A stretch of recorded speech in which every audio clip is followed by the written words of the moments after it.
semua terkait dengan materi share tema kemarin yang sudah di-share oleh Pak Pepen, statistik di bidang statistik untuk industri. Ya, sekali lagi mungkin saya ucapkan terima kasih banyak kepada Universitas Pelita Bangsa dan juga Bapak Yuki Dwi Dharma serta Pak Pepen juga dan rekan-rekan semua yang sudah memberikan kesempatan kepada saya sore hari ini. Baik, kita mulai saja. Sebelumnya tak kenal maka tak sayang ya Pak ya, maka agendanya di awal ini akan ada perkenalan, terus kemudian saya akan present, baru kemudian tanya jawab. Baik, nama saya Vidya Tika Pratiwi, biasa dipanggilnya Vidya, dan alhamdulillah saya sudah berkeluarga dan juga sudah punya 2 orang anak. Hobi saya olahraga ya. Thanks, Pak.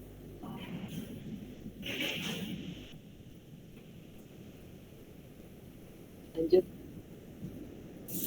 Dan riwayat pendidikan saya lulus di 2007, S1 di salah satu universitas di Jakarta, jurusannya Teknik Industri. Dan untuk riwayat pekerjaan saya, saat ini saya masih bekerja di salah satu perusahaan otomotif di Bekasi ya, PT Suzuki Indomobil Motor ya, saat ini sebagai asisten manager di PMD section. Jadi PMD ini adalah Production Management Development. Jadi baru saja saya dipindahkan ke PMD. Sebelumnya saya kurang lebih 11 tahun dari 2011 sampai dengan 2004 itu saya di part inspection ya, part inspection section di PT Suzuki Indomobil Motor juga. Lokasinya ini sama-sama di Tambun, baik yang di part inspection maupun yang PMD. Sebelumnya saya juga pernah bekerja di PT BKF Indonesia. Ini backgroundnya manufacturing juga, cuman beda. Yang kalau saat ini Suzuki itu manufacturing untuk kendaraan roda 2 dan roda 4, sementara kalau di BKF sebelumnya manufacturing untuk wire. Jadi produksi wire, manufacturing wire itu di bagian warehouse di PT BKF Indonesia di Karawang, kawasan industri Surya Cipta. Baik, kita lanjutkan untuk sharing sore hari ini. Yang ingin saya sampaikan adalah statistik di bidang industri. Apa sih yang dipakai di industri gitu ya untuk statistik gitu, apakah berguna? Nah, ini mungkin saya informasikan bahwa statistik di beberapa section atau di beberapa bagian di manufacturing itu sangat amat berguna ya, karena statistik industri ini merupakan metode ilmiah dalam mengumpulkan, mengklasifikasi, meringkas, dan juga menginterpretasikan serta menganalisa data dalam dunia industri. Karena di industri ini banyak sekali studi kasus-kasus ya yang harus dicari root cause-nya dan juga dicari pemecahan masalahnya seperti apa. Nah, disitulah statistik digunakan. Ya, apa tujuan statistik dalam manufacturing? Ya, ini tujuan dari statistik adalah untuk mendapat gambaran mengenai data yang telah dikumpulkan dan dianalisis sebelumnya. Dengan demikian, hasil analisa yang disebut dengan statistik ini bisa digunakan untuk menarik suatu kesimpulan dan juga menyelesaikan suatu permasalahan. Tahapan kegiatan yang dilakukan dalam statistik ini biasa dilakukan juga di manufacturing atau di pekerjaan gitu ya. Yang pertama tentu kita harus mengumpulkan data. Kemudian kita membuat pengaturan atau organisasi data. Jadi tidak semerta-merta data itu cuma kita kumpulkan saja, tapi kita juga harus mengorganisir atau mengklasifikasikan data apa yang kita butuhkan, dan kemudian klasifikasinya dia sebagai variabel apanya. Nah, itu juga harus kita kita atur dulu datanya. Kemudian kita mempresentasikan data. Presentasi data ini dalam dalam industri ya, dalam pekerjaan biasanya kita yang simpel-simpel aja. Yang simpel-simpel aja dalam artian kita mempresentasikan data itu bisa dalam chart ya, terus kemudian bentuk diagram batang atau dalam bentuk tabel, itu juga termasuk dalam presentasi data. Jadi mempresentasikan atau menyampaikan apa yang sudah kita kumpulkan datanya itu dalam suatu visualisasi yang mudah dimengerti oleh orang lain, karena tidak kadang kalau di bagian saya contohnya di part inspection itu ada masalah, ketika kita harus menjelaskan kepada section lain, nah itu kadang tidak sama backgroundnya gitu ya, karena mereka pekerjaannya misalnya assembling atau mereka pekerjaannya final inspection gitu ya. Jadi kita sebagai presenter itu harus menyajikan atau menginformasikan data itu dengan sedemikian rupa supaya orang lain yang tidak tahu masalahnya itu bisa mengerti kira-kira. Nah, kemudian dari data itu kita bisa melakukan analisa apakah masalahnya disebabkan oleh faktor A atau faktor B atau yang lainnya. Kemudian berikutnya adalah interpretasi data.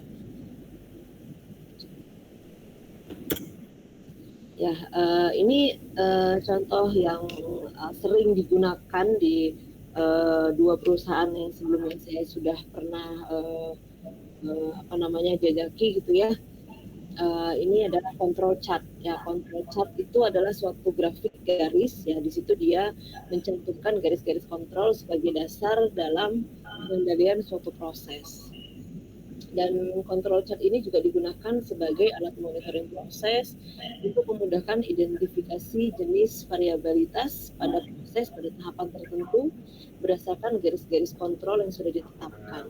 Jadi bukan hanya di proses pemeriksaan, tapi kadang di setiap proses gitu ya. Kalau di manufacturing itu kita ada proses pressing, welding, machining, terus habis itu di setiap proses itu pasti ada pekerjaan pengukuran atau pekerjaan pengambilan data. Nah, di situ dengan kita membuat control chart itu akan lebih mudah terlihat apakah data kita itu masih masuk ke dalam limit kontrol atau tidak.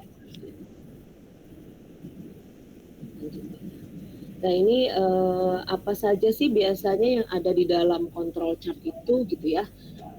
Yang pertama ini ada komponennya, informasinya terkait dengan control limit. Ya, di situ ada upper control limit atau kita sering sebutnya UCL, lower control limit, LCL, dan juga ada center line. Mungkin teman-teman juga sudah dapat ilmu ya untuk statistik gitu ya, pasti ini juga sudah sering dengar. Kemudian ada specification limit. Nah, ini di specification limit juga biasanya ada ketentuannya, upper specification limitnya berapa, lower specification limitnya berapa.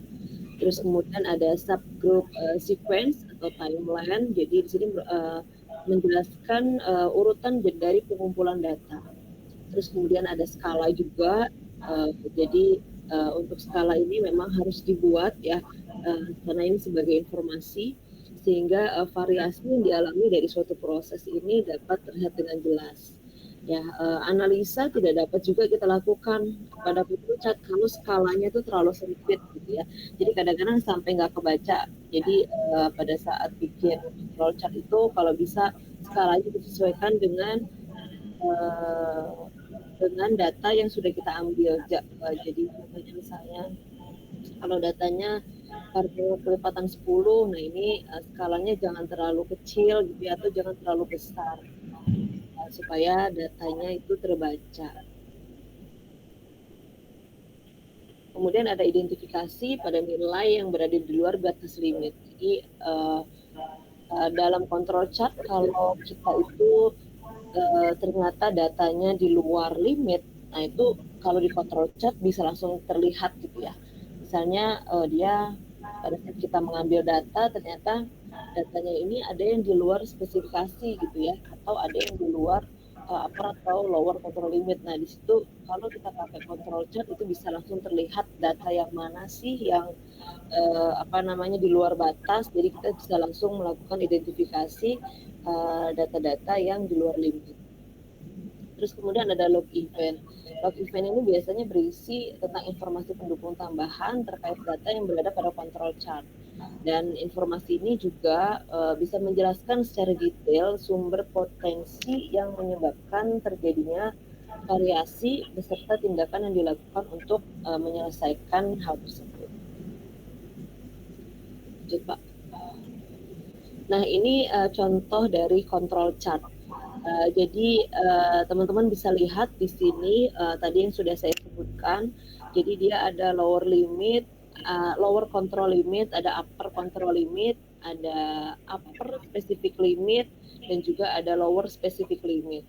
Jadi biasanya kalau di pekerjaan kita sudah menentukan spesifikasi limitnya gitu ya. Tapi supaya kita tuh nggak kebablasan istilahnya ya. Jadi kita buat juga untuk kontrol limitnya supaya kita sudah jaga-jaga nih. Oh, dia sudah mendekati upper control limit gitu ya. Nah, sedikit lagi dia akan bisa mencapai ke upper spesifik. Nah, jangan sampai jangan sampai data kita tuh menyentuh upper specific limit. Nah, di situ kita harus langsung melakukan analisa. Kenapa hasil ukurnya bisa mendekati si upper control limit gitu. Jadi sebelum ada masalah, kita sudah bisa melihat potensi ya dari data gitu ya. Jadi kita sudah melihat potensi. Nah, ketika kita melihat potensi, pasti nanti ada bagian tertentu yang harus melakukan analisa. Kenapa barang ini gitu, misalnya barang A hasil ukurnya lebih dari atau hampir mendekati kontrol limit. Nah, karena kalau nggak kita jaga, dia bisa ke spesifik limit. Kalau kita nggak jaga lagi atau kita biarkan, dia akan menjadi melewati batas. Nah, ini yang tidak diinginkan di dalam suatu proses. Karena kalau dia sudah melebihi batas, berarti dia sudah tidak masuk standar dan akan menyebabkan masalah di proses berikutnya gitu ya. Jadi kita melakukan kontrol menggunakan control chart. Nah, ini juga contoh control chart, tapi di sini ada MR-nya. Jadi di sini kita bisa melihat pergerakan dari data tersebut gitu ya. Nah, ini contohnya adalah pengambilan data hardness. Ya, di sini sudah ditetapkan spesifik limitnya berapa, terus kemudian X bar-nya berapa, rata-ratanya berapa, upper control berapa, control limitnya berapa. Lanjut, Pak. Kemudian berikutnya yang biasanya digunakan di manufacturing itu juga ada kapabilitas proses. Jadi karena kami di SIM itu kita membuat barang juga ya, membuat barang dalam artian kita proses di in-house gitu ya, di internal. Jadi kita harus menjaga kestabilan proses yang ada di internal kami. Nah, ini biasanya kami selalu lakukan pemeriksaan capability proses ini pada saat awal new model atau awal proses. Terus ketika ada penggantian tooling atau penggantian dice, penggantian mold, penggantian operator pun itu kita melakukan kestabilan proses atau pengecekan kapabilitas proses. Jadi capabilities proses di sini sangat membantu kami juga ya untuk melihat kestabilan proses hasil dari proses kami gitu ya di Suzuki. Dan dengan CP-CPQ ini juga kita akan bisa membuat komponen sesuai dengan spek. Sementara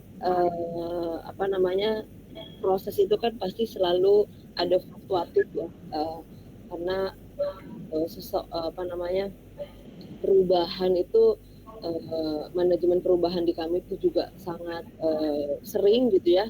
Jadi kami harus menjaga kestabilan proses kami agar barang yang kami produksi itu masih sesuai dengan standar. Di sini CP ini memberitahu kepada kita apakah proses di kita ini mampu membuat komponen sesuai dengan spesifikasi. Sementara dengan CPK, nah ini dapat memberitahu apakah proses kita ini terpusat di antara batas spesifikasi.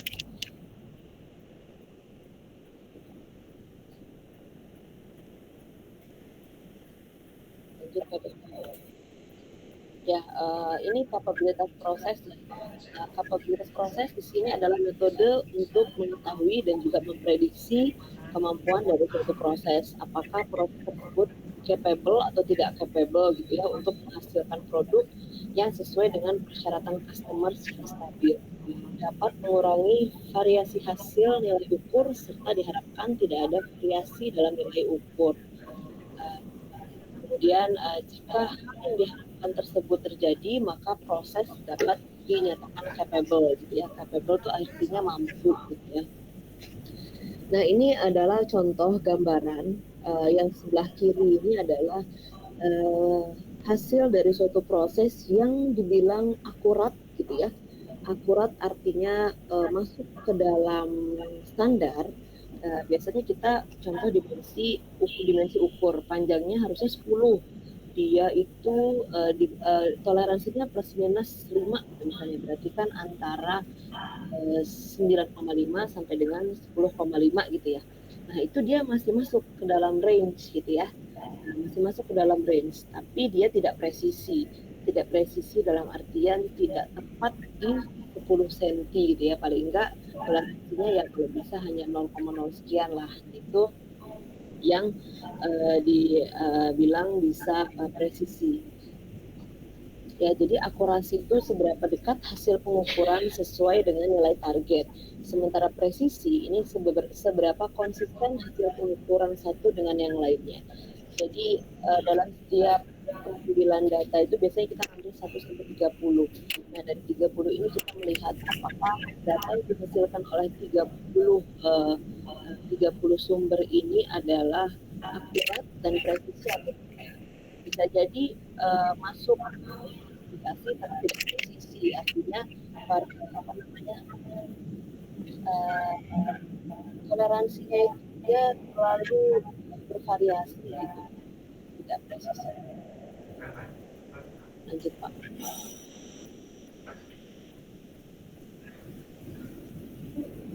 Lanjut Pak. Oke, berikutnya apa sih yang disebut proses itu capable gitu ya? Nah, ini yang dimaksud capable itu adalah target capability proses ini tercapai.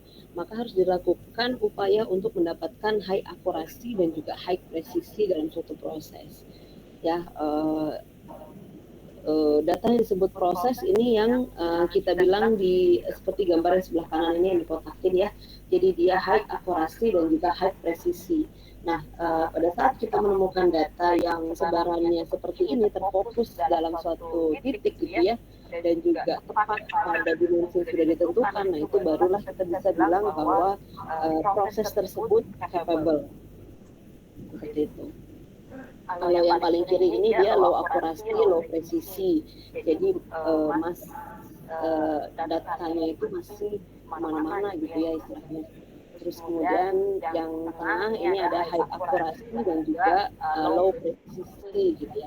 Dia tepat tapi dia nggak presisi gitu ya, masih ada di mana-mana. Nah, kemudian yang ketiga ini dia low akurasi tapi dia high presisi.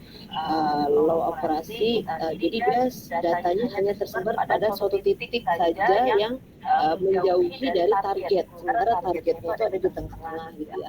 Nah, ini yang paling baik adalah yang paling kanan, high akurasi dan juga high presisi. Nah, ini dengan adanya perhitungan 60PK, nah kita jadi bisa tahu apakah proses desain itu masih capable atau tidak.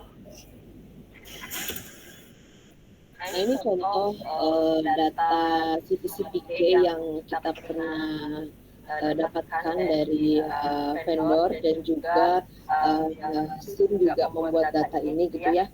Nah, ini pengambilan datanya 30, masih ada di slide berikutnya, cuman ini memang menggunakan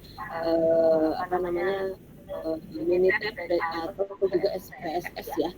Jadi dalam perhitungan statistik itu kita sudah ada softwarenya biasanya, jadi kita tinggal masukin data aja sih. Kalau di kami itu kita sudah dari IT itu sudah mempersiapkan datanya tinggal masukin 1 sampai 30 gitu misalnya, nanti akan keluar sendiri tabelnya apakah grafiknya itu masih CPCPK-nya masih di angka baik atau tidak gitu ya, prosesnya masih capable atau tidak. Nah ini sampai ke 30 ya, nanti ini ada maksimum nilainya berapa, kemudian minimumnya berapa, CP-nya berapa, CPK-nya berapa. Kebetulan pada saat kemarin ini adalah pengecekan untuk thickness painting, jadi di mana tanggal pengambilan datanya yaitu 6 Juni 2023 dan pengecekan selanjutnya adalah 30 pieces, didapatkan CPK-nya itu 1,81 dan hasilnya oke, karena memang standar di kami di manufacturing itu CPK-nya itu harus kurang dari 1,33 ya. Kemudian di sini ditemukan oke oleh PIC. Kalau di SIM, kalau di kita disusun kita selain pengambilan data sendiri untuk proses kita juga ingin pada supplier kita yang supply yang mengirimkan part ke kita itu juga untuk mengirimkan spesifikasi. Kemudian berikutnya yang sering kita gunakan untuk statistik itu adalah untuk pengambilan data ya. Pengambilan data kalau tadi kan CPCPK dan juga control chart itu biasanya kita gunakannya pada saat new part, new model, terus pengajian proses, pergantian orang ketika ada hektaten atau ada perubahan foreign change itu pasti kita melakukan verifikasi ulang. Tapi kalau sampling check ini kita selalu lakukan di setiap harinya gitu ya. Jadi ini adalah pekerjaan rutin. Jadi ilmu statistik yang selalu kita pakai selalu di SIM adalah pengambilan sampling.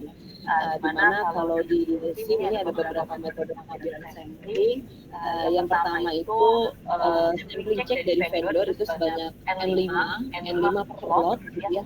Sementara yang dilakukan oleh SIM adalah N3 per lot. Jadi pengambilan sampling 3 piece dalam satu lot. Para vendor harus melakukan pemeriksaan 5 piece dalam satu lot. Nah ini proses itu sendiri ini adalah merupakan pengambilan sampel dari suatu populasi di mana kalau di situ bilangnya satu lot ya, yang merupakan proses sampling dilakukan pada kita harus 100% cek gitu. Jadi di situ kita metodenya adalah sampling check. Karena kalau harus 100% cek makanya lagi untuk produksi gitu ya, karena kita harus ada produksi unit dalam setiap harinya. Jadi yang kita lakukan adalah sampling check. Nah, ini adalah contoh sampling data yang kita lakukan ya. Nah, ini untuk item checknya biasanya kalau di SIM itu sudah ditetapkan. Jadi untuk nah itu apa saja sih item yang harus disampling gitu ya. Kalau di sini contohnya ini ada appearance check gitu ya, appearance check, terus kemudian ada stamp atau marking, kemudian ini apa saya yang pertama itu adalah terkait dengan surface, terkait sama surface, yang kedua ini terkait sama marking, terus kemudian yang ketiga ini appearance, terus kemudian ini adalah block cell. Kebetulan ini partnya adalah katalis ya. Katalis itu kalau teman-teman belum bisa ngebayangin, dia adanya di posisi muffler atau knalpot.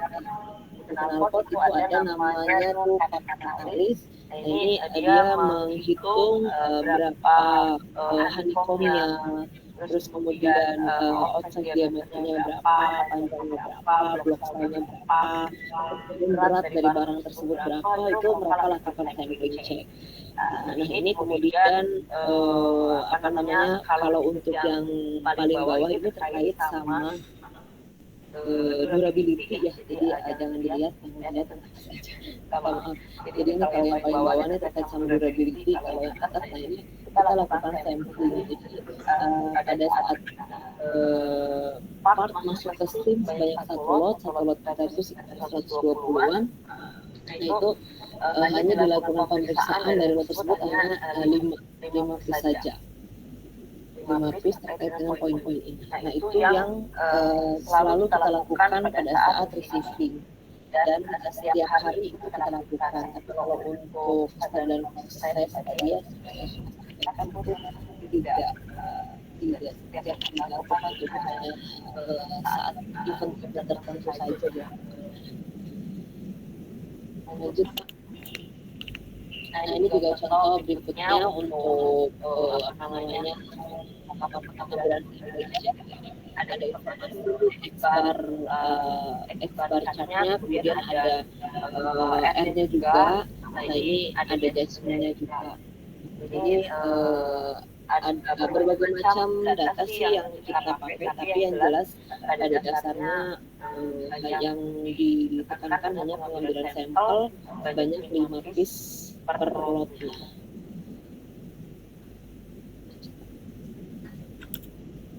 Ya, kira-kira sekian sharing dari saya. Jika ada pertanyaan dari teman-teman semua, silakan.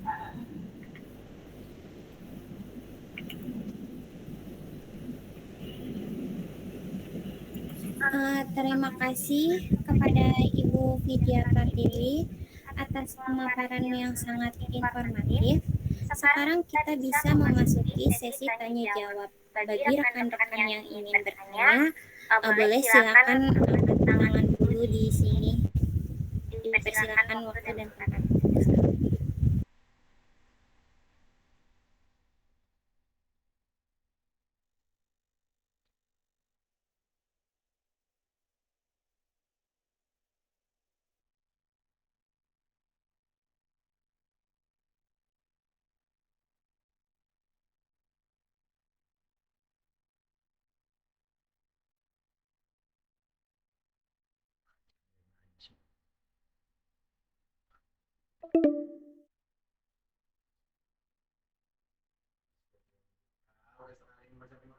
Itu dipentingin apa sih?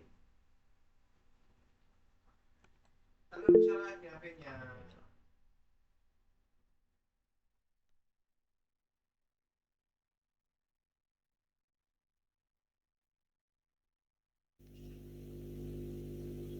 Ya silakan yang angkat tangan. Ya, Assalamualaikum warahmatullahi wabarakatuh. Waalaikumsalam warahmatullahi wabarakatuh. Saya ingin bertanya kepada Bu Vidya terkait hal yang tadi. Tadi udah dikasih jelas bahwasanya cara menghitung, mencari chart atau menghitung datanya seperti apa. Nah, yang ingin saya tahu bagaimana cara mengeliminasi data yang tidak valid dalam proses mencari datanya tersebut. Kadang saya juga kan lagi proses ini ya, ngerjain skripsi. Nah, cara proses mengeliminasi data yang berlebihan atau yang tidak valid, yang tidak sesuai itu caranya bagaimana Bu? Prosesnya seperti apa? Ya, terima kasih Mas Nur Cahyo. Ini saya based on case yang sudah pernah terjadi aja ya. Ya, jadi ketika kita mengambil sebuah data gitu ya sebanyak 30, terus tiba-tiba ada data yang tidak valid atau keluar dari chart gitu ya. Nah, itu kita melakukan evaluasi.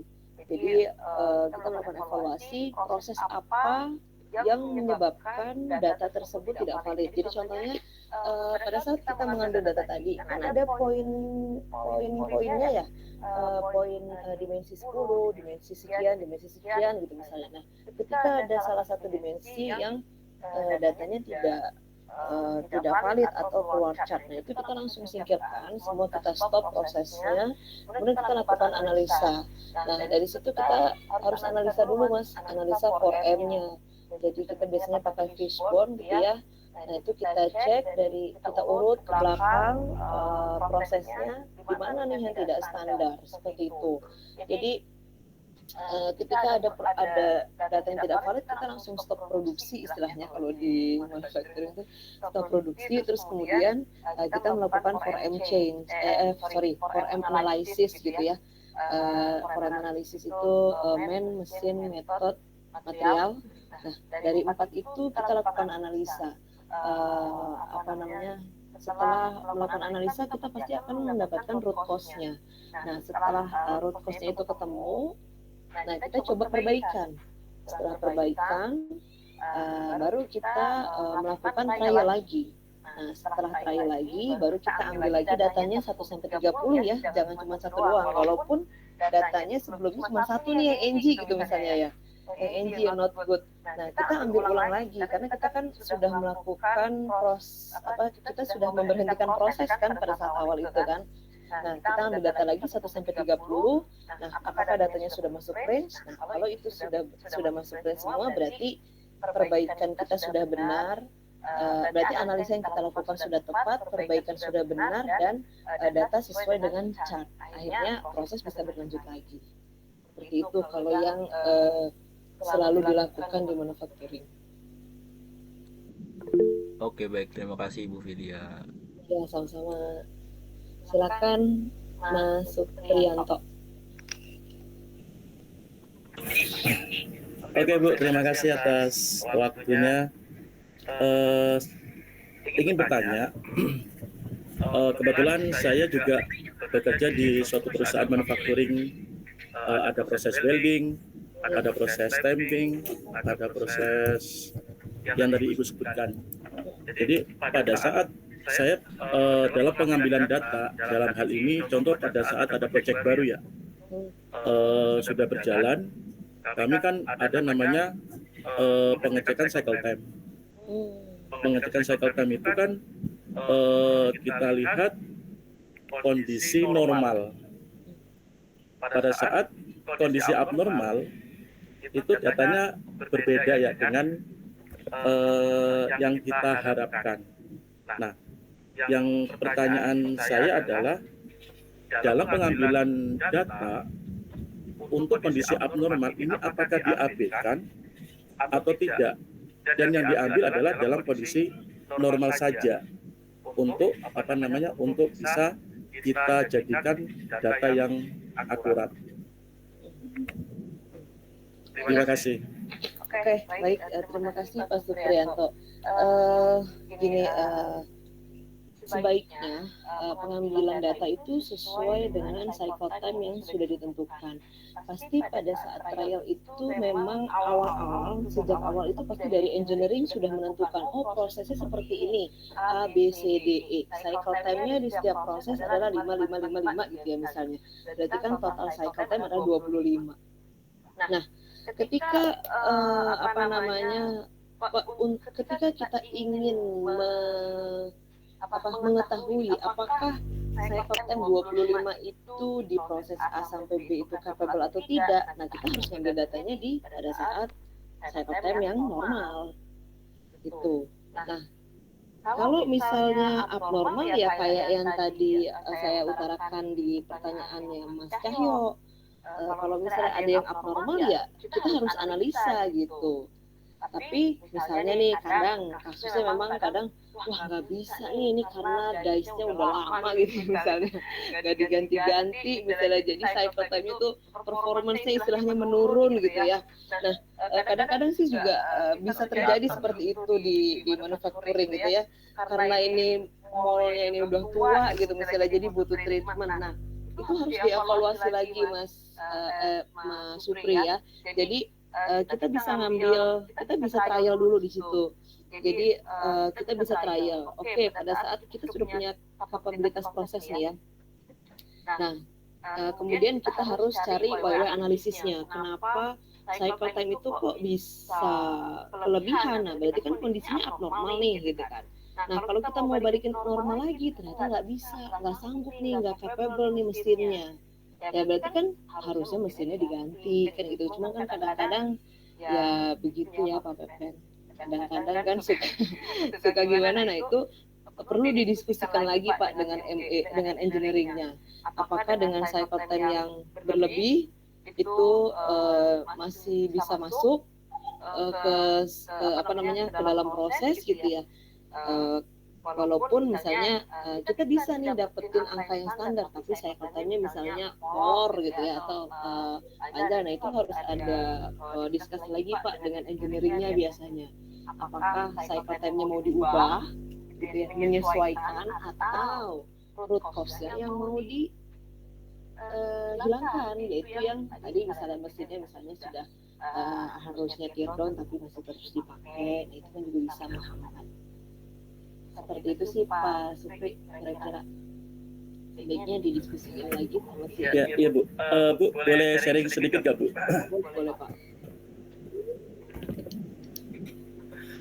Pada saat pengambilan cycle time itu kan ada dalam satu hari 8 jam itu kan kami melakukan pengambilan data cycle time sebanyak 10 kali. Metode kami seperti itu ya. Nanti yang terbaik yang sering muncul yang akan kami jadikan patokan sebagai cycle time line tersebut. Nah, dalam pengambilan cycle time itu datanya ada data pagi, data siang, data sore, itu pasti berbeda karena kecenderungan orang itu kalau pagi mungkin masih semangat. Terus habis makan siang itu kadang-kadang agak lemes karena kekenyangan. Kemudian dalam mau akhir pulang, kadang-kadang juga lemes karena udah kecapean. Nah, data-data ini pernah saya kumpulkan, itu sangat jauh dari angka yang sebenarnya dalam mungkin ya prosesitnya atau seperti apa ya. Jadi kira-kira pernah punya pengalaman nggak Bu? Pada saat pengambilan cycle time yang paling baik itu di waktu kapan sehingga kita bisa mengambil data itu bisa sebagai acuan untuk cycle time line tersebut. Terima kasih. Baik, terima kasih Pak Supri. Kalau biasanya memang di engineering kami itu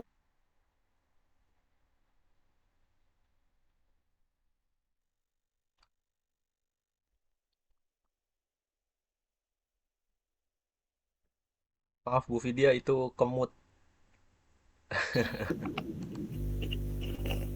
sorry, oke, saya ulang ya. Ya memang cycle engineering kami juga kalau ngambil cycle time itu pasti dia mengambil waktu-waktu tertentu. Jadi dari situ mereka akan menyimpulkan ya di rata-rata kira-kira berapa sih sebenarnya waktu yang dibutuhkan untuk proses tersebut gitu ya. Tentunya dengan melihat target Pak, dengan melihat target juga gitu ya. Nah, upaya-upaya apa biasanya yang dilakukan sama engineering kita tuh biasanya targetnya beda Pak, antara yang pagi sama yang malam begitu Pak. Nah, biasanya sih gitu kalau di SIM APP bisa sharing nggak, kalau di assembly gimana?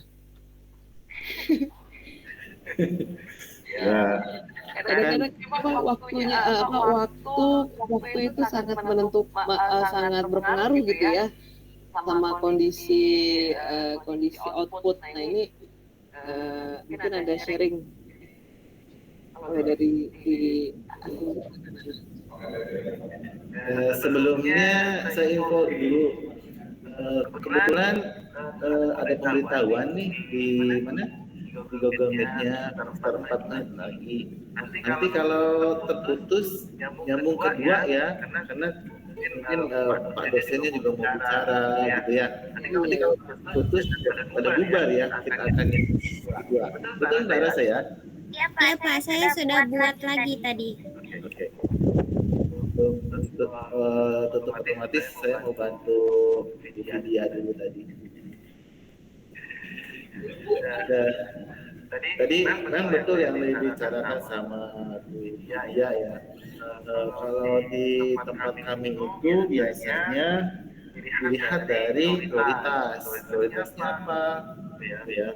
Nah, di pabrikan Jepang itu ada namanya Horenso. Ya, walaupun saya sama Bu Vidya itu sebagai manajer tidak bisa langsung memutuskan hal-hal yang eh, membuat land stop.